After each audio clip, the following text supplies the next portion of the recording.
अस्सलामुअलैकुम। मैं Nadeem Iqbal level academy से आपके साथ असाइनमेंट जो है स्टैट की फिफ्थ असाइनमेंट शेयर कर रहा हूँ। वैसे तो हम रूटीन में सर 4 असाइनमेंट देते हैं। फिफ्थ असाइनमेंट देने का मकसद सर का है कि आपको SSP SKQ के क्वेश्चन आने हैं तो आपको ये आइडिया हो जाए। तो अगर आप ये असाइनमेंट जितनी भी आ चुकी हैं सारी की सारी अपलोड करें, इनकी प्रैक्टिस कर लें, SPSS को भी इंस्टॉल करें, एक्सेल में भी सारी चीज़ों की प्रैक्टिस कर लें, mean medium mod regression correlation ये सारा कुछ फाइंड करना आपको आ जाए। और ये इसी तरह आप SPSS के अंदर भी ये चीज़ें परफॉर्म कर लें। तो अगर आपको ये करनी आ जाएंगी तो इंशाल्लाह आपका कोई ये पेपर जो है वो इजीली हो जाएगा, आपको कोई उधर प्रॉब्लम नहीं। अगर आप प्रैक्टिस करके नहीं जाएंगे तो तब जो है ना आपको प्रॉब्लम आएंगे। तो इसलिए आप जो है ये चीज़ें इंस्टॉल कर लें, सीख लें, कैंपस में चले जाएँ, वहाँ से करवा के लें, तो ये ज़रूर जो है वो कर लें। तो चलें जी, जल्दी असाइनमेंट शुरू करने से पहले जो भी मेरे चैनल पर नए हैं वो जल्दी से चैनल को सब्सक्राइब कर लें, लाइक कर दें, बेल आइकन को भी प्रेस कर लें, ताकि इसके बाद एक मैंने फाइनल असाइनमेंट जो है वो बना के आपके साथ शेयर करनी है, उसका सलूशन जो इम्पोर्टेंट क्वेश्चन है। तो आपसे ये वैसे बेल को प्रेस कर लें, अभी तक जो नहीं किया तो चैनल को सब्सक्राइब कर लें। चलें जी, असाइनमेंट की तरफ चलते हैं। तो सर ने इसमें क्या दिया, कॉपी पेस्ट आपने करना है, डाटा इनटू SPSS कर दिया, apply the appropriate function, requirement आपने लगानी है। तो उसकी 10 मार्क्स की ये है। फिर आपने क्लैरिटी के लिए हाईलाइट कर देना है, गेट अपने रिजल्ट कर लेने हैं। For more clarity your relevant answer, in the end copy paste your relevant answer on the SPSS into the word file के अंदर हमने लगाना है, into your result word file and then submit VULMS। यानी हमने इसको बना के सॉफ्टवेयर में, उसके बाद हमने वर्ड में लगाना। Do not send the file in SPSS format, SPSS format में नहीं आपने सेंड करनी, तो सिर्फ ओनली वर्ड फॉर्मेट में आपने सेंड करनी। ये सामने हाईलाइट किया हुआ। तो इसके अंदर यूज़ टूल कौन सा करना है, डाटा एनालिसिस करने के लिए हमने SPSS को इस्तेमाल करना है। तो इसमें ये डिफरेंट क्वेश्चन दिए हैं, इसको हम ये देखना चाहते हैं कि there is relation between the study time और मार्क्स। ये पिछली जो हम सर ने ग्रैंड असाइनमेंट दी थी उसके अंदर भी एक थोड़ा सा पोर्शन था, लेकिन वो एक्सेल में परफॉर्म करना था। मार्क्स का इनके दरमियान में रिलेशन क्या है, तो यहाँ पे सर ने ये रिलेशन दिया, SPSS में फाइंड करना है। तो नल हाइपोथेसिस हमारा क्या है, there is no relation between the study time, के स्टडी टाइम और इसके अंदर कोई भी जो है वो नई रिलेशन है। हमारा अल्टरनेटिव हाइपोथेसिस है कि जो there is a more time students study the higher exam course. तो ये दूसरा है कि जितना ज़्यादा हम स्टडी करेंगे उतना उस हिसाब से जो है ये कोर्स आपका जो है वो किया जाएगा। तो इसके अंदर हमने ये फाइंड करनी है चीज़ें। फिर हम क्या करना है, regression analysis in the SPSS। तो उसके बाद what is the value of coefficient A and B, relation का रिलेशन कर लेंगे, AB वैल्यू फाइंड कर लेंगे, इंटरसेप्ट भी और स्लोप की भी। फिर एस्टिमेट करेंगे कि कौन सी रिलेशन हमारी लाइन एस्टिमेट करती है। What is the value correlation between the two variable, दो वेरिएबल के दरमियान में हमने इसका कोरिलेशन भी फाइंड करना है, और इस कोरिलेशन के मतलब हमने बताना है कि जी किस तरह का कोरिलेशन है, स्ट्रॉन्ग है, वीक है, तो किस तरह का ये नेगेटिव पॉजिटिव, ये सारे कोरिलेशन की टाइप्स हमने फाइंड करनी है। तो आपने क्या करना है जी, यहाँ से जो वर्ड की फाइल सर ने दी हुई है,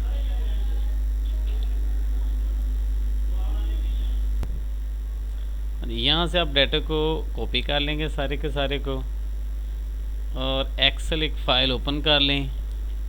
यही इजी मेथड होगा। डायरेक्ट बिल जाके आप उसके अंदर जो है ना ये पेस्ट कर सकते हैं, कोई ऐसा इश्यू नहीं है। दोनों तरीक़ों से आपको आना चाहिए। बाज़ का तीसरा ना हो एक्सेल फॉर्मेट में जाके, तो आप जो है वो डायरेक्ट भी उसमें जाके जो है वो पेस्ट कर सकते हैं, कोई इशू नहीं है। तो आपने कोई भी ब्लैंक एक, जैसे मैंने लिया यहाँ पे मैंने पेस्ट कर लिया, तो पेस्ट करने के बाद इसको सेव कर लें। मैंने इसको डेस्कटॉप पे सेव कर लिया। तो सेव करने के बाद आप देखें जो ऊपर वेरिएबल होता है, ये टेस्ट वेरिएबल मैंने, क्योंकि वेरिएबल के दरमियान में स्पेस नहीं आएगा, मैंने अंडरस्कोर लगा दिया। अगर आप दोनों को लेना चाह रहे हैं, या पे इसको जोड़ के लिख दें, फर्स्ट लेटर कैपिटल कर दें, ठीक है, या इनके दरमियान में अंडरस्कोर लगा दें, या जस्ट एक ही मार्क्स लिख दें। कोई ऐसा इश्यू नहीं है कि आप मार्क्स भी कर सकते हैं कि यहाँ नंबर है, यहाँ हावर्स हैं। तो ये यहाँ पे इनके दरमियान में हमें वैल्यू दी हुई है, मैंने सेव कर ली है। तो अब हम SPSS पर जाते हैं कि कैसे करना है। मैंने पहले भी इसको किया था एक दफ़ा, मैं इसको ख़त्म कर देता हूँ। दोबारा हम इसको नई फ़ाइल ओपन करते हैं, तो न्यू फाइल के अंदर हम इसको जो है वो डाटे को इस्तेमाल करते हैं। तो उसके लिए मैंने देखिए ब्लैंक फ़ाइल जो है वो ओपन कर ली है। अब इसके लिए पहले तो हमने डाटा लेके आना है। डाटा को हमने क्या करना है, इंपोर्ट किससे करना है जी, इंपोर्ट फाइल पे आएंगे, फाइल के अंदर इंपोर्ट डाटा के अंदर एक्सेल पे जब आप क्लिक करेंगे तो आपने वाच करना है कि आपकी असाइनमेंट जो है वो आपने कहाँ पे रखी हुई है। मैंने इसको डेस्कटॉप में रखी थी, तो मैं इसको डेस्कटॉप पे वाच करता हूँ यहाँ पे। तो मैंने डेस्कटॉप सेलेक्ट किया है, यहाँ पे मैंने असाइनमेंट नंबर 5 के नाम से ये असाइनमेंट ली है। तो यहाँ से मुझे पूछ लेगा उसमें जितनी भी शीट्स होंगी कलैदा कौन कौन सी शीट्स हैं। तो देखिए यहाँ पे ये डाटा हावर्स भी आ गया, उसके टेस्ट मार्क्स भी आ गए। ये दोनों चीज़ें ऑटोमेटिकली उसने ले ली हैं। मैंने पहली शीट के अंदर इसको सेव किया हुआ था, मैं यहाँ पे इसको ओके कर देता हूँ। तो देखो ये दोनों चीज़ें जी आपके सामने जो है ये आ चुकी हैं। ये हमारा डाटा व्यू है जिसके अंदर हेडिंग के अंदर रो में, ये ऑब्जेक्टिव में भी अभी हमने सॉल्व किया था। तो उसके बाद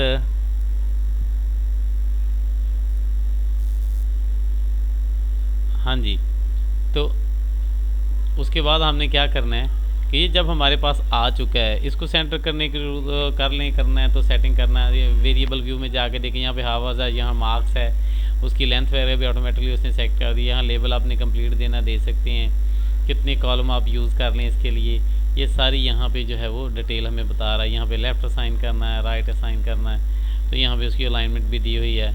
आप सेंटर में करना चाहते तो इसको सेंटर कर लें, लेफ़्ट में रहने दें, राइट में रहने दें, कोई इशू नहीं है। तो ये हमने इसे जस्ट वाच कर लिया। जब ये कर लिया हमने तो डाटा एनालाइज पे चले जाएंगे। डाटा एनालाइज के अंदर आप रिग्रेशन के अंदर लीनियर रिग्रेशन पे आ जाएंगे। यहाँ पे पहले हम डिपेंडेंट वेरिएबल लेंगे, डिपेंड हमारे कर रहे हैं मार्क्स, उसको सिलेक्ट करें और इसको डिपेंडेंट वाले कॉलम में ले आएँ, दूसरे कॉलम में चल रहे हैं। इंडिपेंडेंट हमारे वेरिएबल जो है ये हमारे हावर्स हैं, इनको हम देख लेंगे। तो ये हम लेने के बाद स्टेटिस्टिक दोनों वैल्यू सेट कर ली हमने फाइंड क्या करना है इसके अंदर, डिस्क्रिप्टिव स्टैटिस्टिक भी फाइंड कर लें। कोरिलेशन जो है ये अगर फाइंड करना चाहते हो तो आप कर सकते हैं। यहाँ पे जो भी आपने यहाँ पे देख के फाइंड करना है, दो तीन चीज़ें, तो ये आप इसके अंदर जो है ये ले सकते हैं।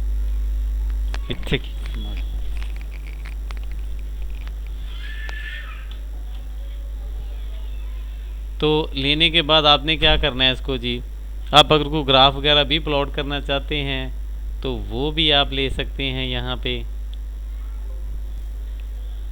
इसको ओके हम कर लेंगे। प्लॉट वगैरह करने के लिए कोई अगर ग्राफ आपने लगाना है तो आप ले सकते हैं, अदरवाइज़ कोई इशू नहीं है। तो इसके लिए आपने जो है वो ग्राफ वगैरह यूज़ कर सकते, तो आप ग्राफ वगैरह को सिलेक्ट कर लें। अगर ग्राफ आप लेना चाहते हैं तो यहाँ पे हम इसको डिपेंडेंट वेरिएबल के तौर पे ले लें। एक हम कोई भी इसके अंदर जो है इंडिपेंडेंट के अंदर ये भी इसमें आप यूज़ कर सकते हैं। हिस्टोग्राम बनाना आपने किस तरह का बनाना है, तो ये दो तीन चीज़ और आपको करने की ज़रूरत नहीं है। इसमें भी हमने ज़्यादा चीज़ें जो है वो सिलेक्ट कर ली, ज़्यादा हमें ज़रूरत इसकी नहीं है। हमने क्या करना है, तो इसके बाद हमने इसको ओके करना है। तो आपके सामने उसने हमें और ये आउटपुट व्यू के अंदर जो है ये जो हमें आउटपुट दिया उसने, तो इसके अंदर ये सारी चीज़ें हमें जो है उसने बता दी हैं। रिग्रेशन डिस्क्रिप्टिव के अंदर उसने हमें मार्क्स और हावर जो है इसका मीन और स्टैंडर्ड डेविएशन निकाल दिया है, इसकी हमें ज़रूरत अभी नहीं है। उसके बाद हम देखें कोरिलेशन वगैरह भी उसने यहाँ पे फाइंड कर दी है। ये कोरिलेशन का पॉइंट हमें बता रहा है कि क्या है 0.7 है। पियरसन कोरिलेशन यहाँ पे फाइंड हो चुकी है। ये अलहदा भी हम इसको सेपरेट फाइंड कर सकते हैं। तो वेरिएबल मूव किया है, समरी ऑफ मॉडल है, यहाँ पे भी उसकी वो डिग्री ऑफ फ्रीडम भी ले रहा है। काफ़ी सारे टेस्ट वगैरह भी आ गए हैं। तो यहाँ पे हम आते हैं रिग्रेशन वाला जो असल हमने फाइंड करना था कोफिशिएंट वाले वेरिएबल पे। असल जो हमारा क्वेश्चन पहला था ये था कि हमने क्या करना है जी, इसके अंदर जो जो आपके काम की चीज़ होगी आप लोग देखें यहाँ पे उसने ग्राफ वगैरह भी लगा दिया है, इसका रिलेशन भी बता दिया है, प्लॉट भी कर दिया है। तो ये सारी चीज़ें हमें यहाँ पे जो है ये शो करवा रहा है जैसे जैसे हमने इसको दिया है, तो वैसे वैसे ये सारी चीज़ें हमारी जो है यहाँ पे डिस्प्ले हो रही हैं।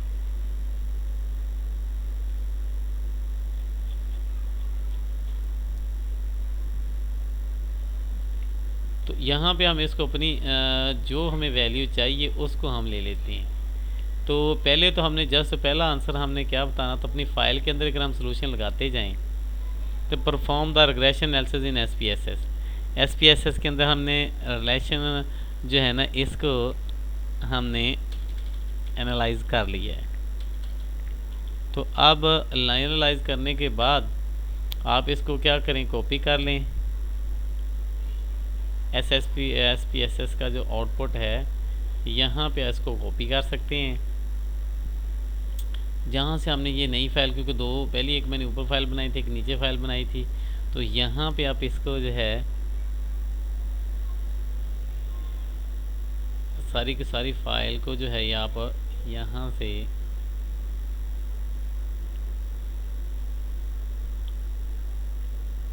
कॉपी भी कर सकते हैं, एक्सपोर्ट भी कर सकते हैं। मैंने इसको कॉपी कर लिया है, मुकम्मल फाइल हमारी कॉपी हो चुकी है।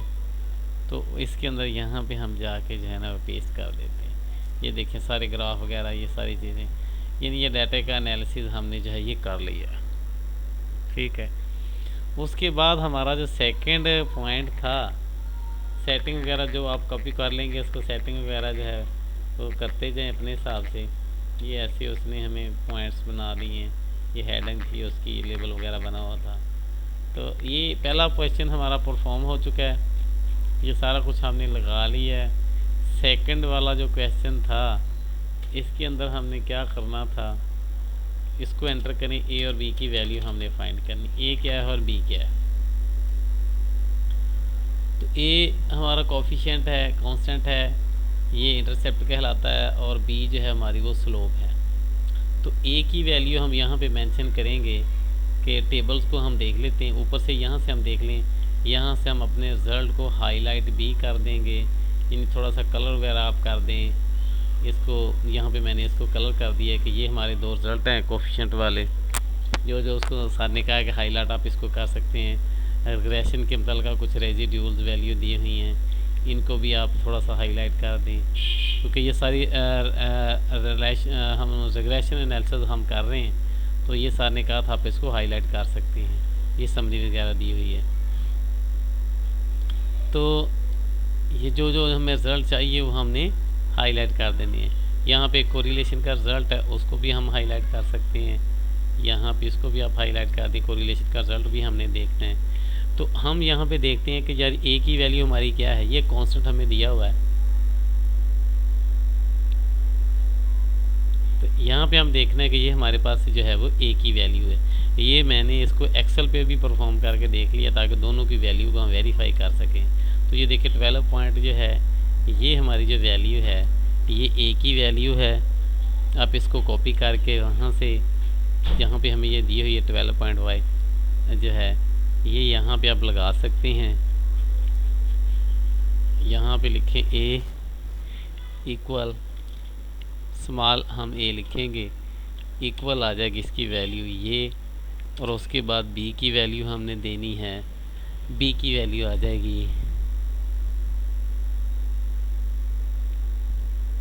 वो वहाँ से हम कॉपी कर लेंगे, नीचे वाली ये स्लोप है उसकी, और ये हम यहाँ पे लगा देंगे स्लोप ऑफ द लाइन। ये दोनों हमने चीज़ें जो है ये फाइंड कर लें, ये हाईलाइट भी हो गई हैं।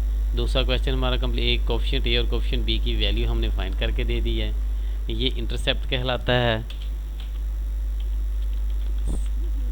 इंटरसेप्ट, और ये हमारी स्लोप कहलाती है, बी जो स्लोप ऑफ द लाइन होती है।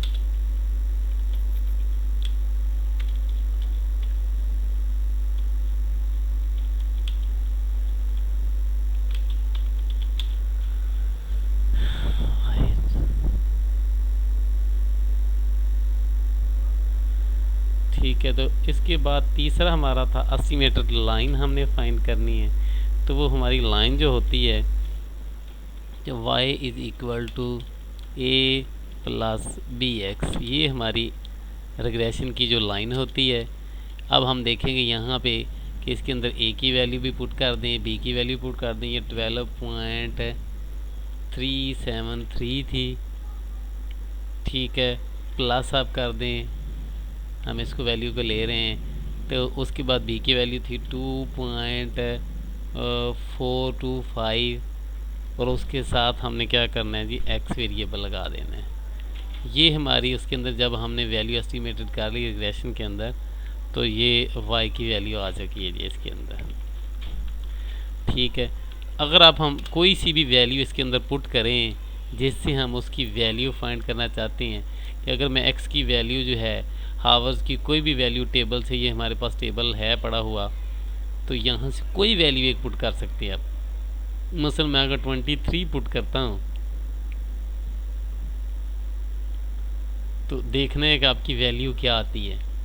कि आप 23 अगर पुट करते हैं तो हम इसकी कैलकुलेशन जो है वो चेक कर सकते हैं कैलकुलेटर से भी, या मैं एक्सेल से चेक कर लेता हूँ कि इसकी एस्टिमेटेड वैल्यू हमारे पास क्या आएगी। कि जब हमारे पास एक वैल्यू हम पुट करते हैं तो y की वैल्यू हमारे पास जो है वो क्या आएगी।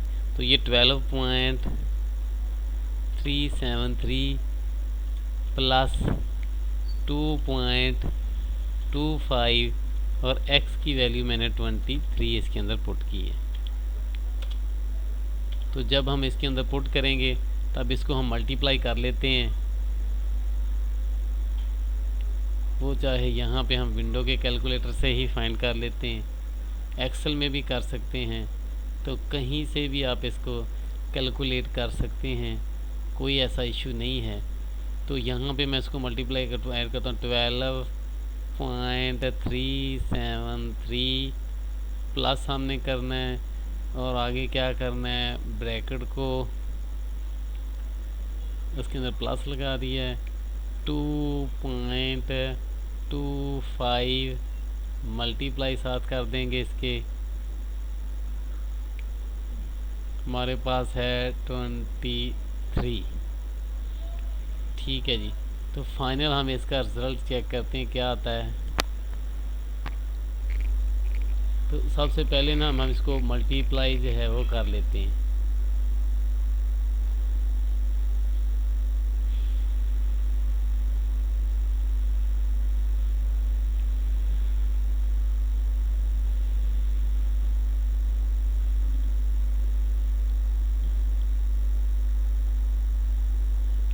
टू पॉइंट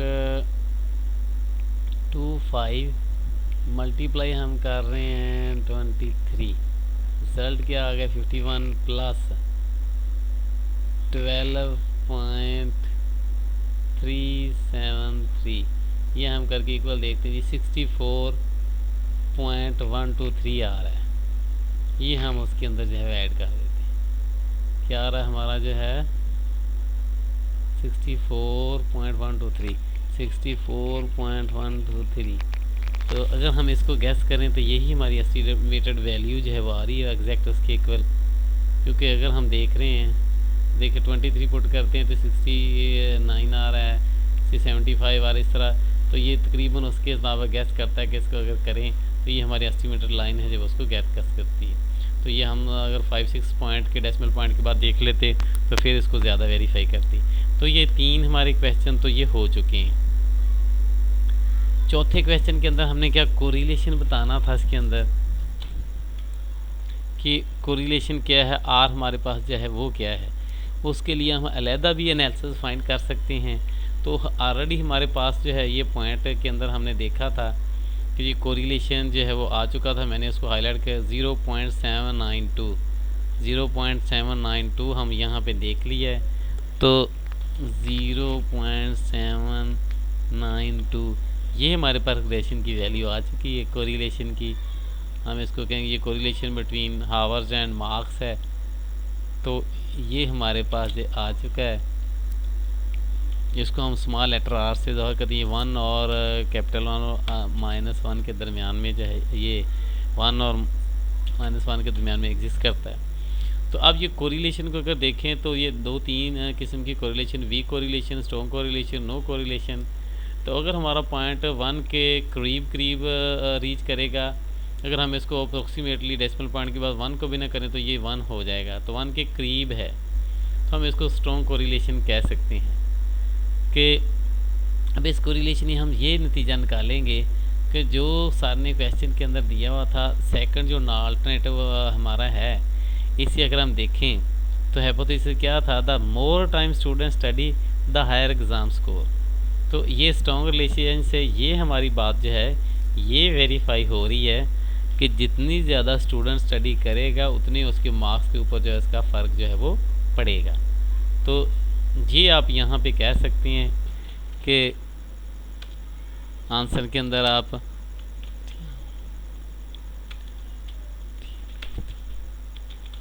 स्ट्रॉन्ग कोरिलेशन है उनके दरमियान में। तो इस स्ट्रॉन्ग कोरिलेशन से क्या होगा कि more student study the higher the exam score, कि जितनी ज़्यादा स्टूडेंट स्टडी करेंगे उस हिसाब से उनके मार्क्स भी जो हैं वो ज़्यादा आएंगे। तो ये उसके ऊपर जो है ये डिपेंड करता है। तो ये हमारा जो था सारी की सारी असाइनमेंट्स थी।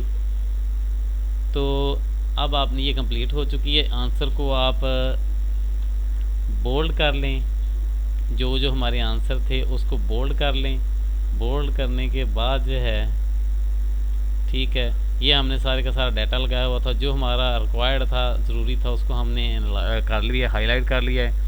तो ये आपकी सोल्यूशन फाइल इसी तरह आपने जो बना ली, वहाँ पे बनाने के बाद यहाँ पे आपने जो है वो पेस्ट कर दी है।